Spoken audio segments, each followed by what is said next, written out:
आज है 3 मई 2026। अस्सलाम वालेकुम मेरे दोस्तों, सचिन और बेलियो। आज हमारे गार्डन में एक दोबारा से मेहमान लौट कर आ गया जो कई साल पहले मेरे इस गार्डन में होता था। यानी इसकी नस्ल से कोई पौधा कभी ना कभी मेरे गार्डन में रहा है और ये एक नया पौधा ले आया हूँ, लेकिन वैरायटी वही पुरानी है।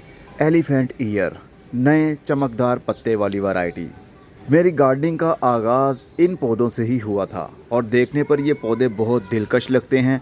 अभी तो ये छोटा सा एक पौधा है, आने वाले दिनों में एक पौधे से कौन जाने मैं कितने पौधे बना डालूं।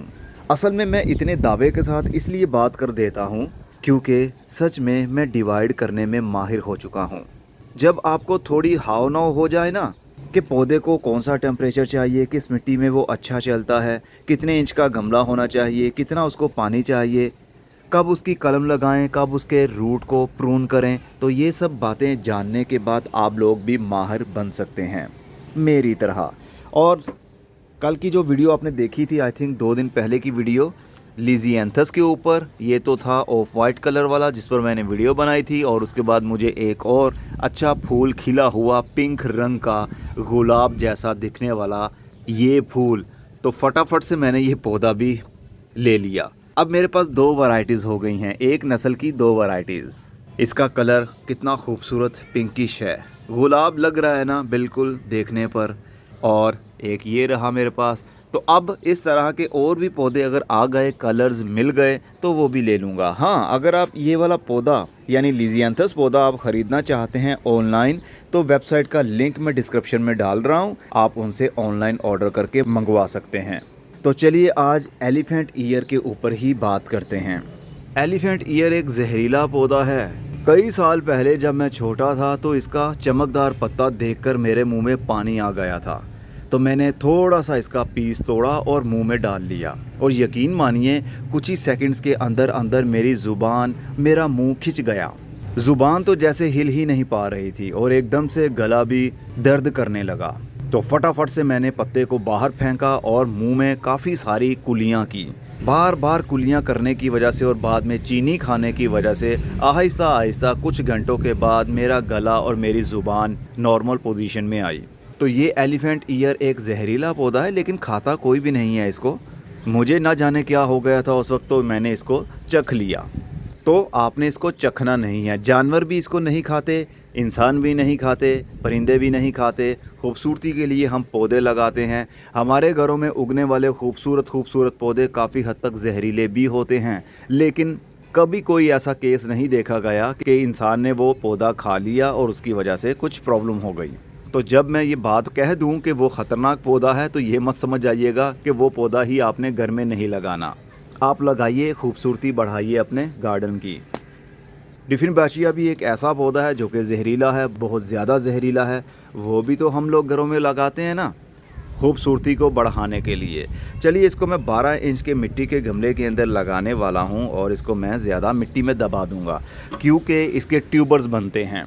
आने वाले दिनों में ये यहाँ से कुछ और पौधे भी निकालेगा और जैसे ही वो निकलेंगे पौधे, हम उनको पकड़कर डिवाइड कर देंगे। यानी एक पौधे से काफ़ी सारे पौधे, हमारे घर के बिल्कुल मुफ्त के पौधे। एलिफेंट ईयर को कोई खाद ना दें तब ये अच्छा चलता है।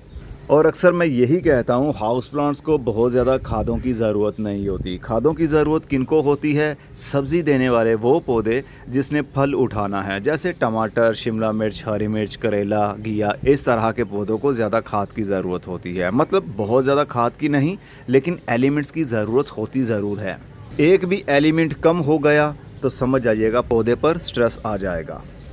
लेकिन हाउस प्लांट जो पत्ते देने वाले, जो फूल देने वाले बेलें होती हैं, उनको कोई प्रॉब्लम नहीं होती। खाद दे देंगे अच्छा हो जाएगा, अगर नहीं देंगे तो कोई बुरा नहीं होगा और ना किसी चीज़ की उसको कमी होगी।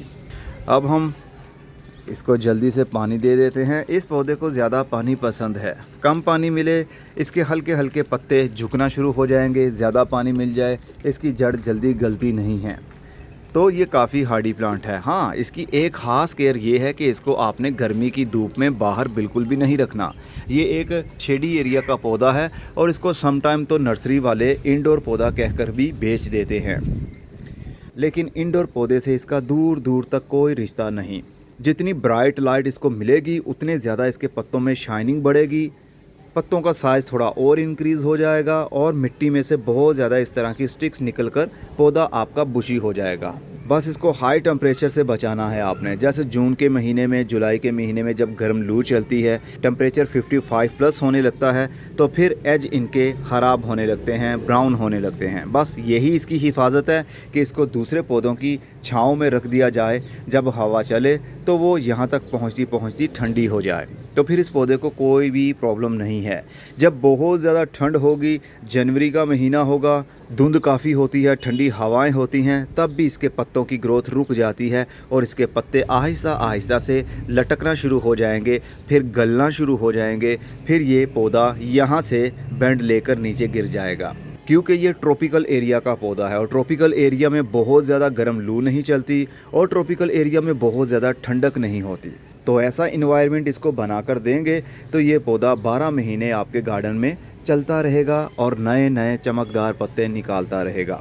अब मैं चलता हूँ, अगली वीडियो में मिलेंगे किसी नई इन्फॉर्मेशन के साथ। तब तक अपना बहुत सारा ख्याल रखिएगा। खुदा हाफिज़।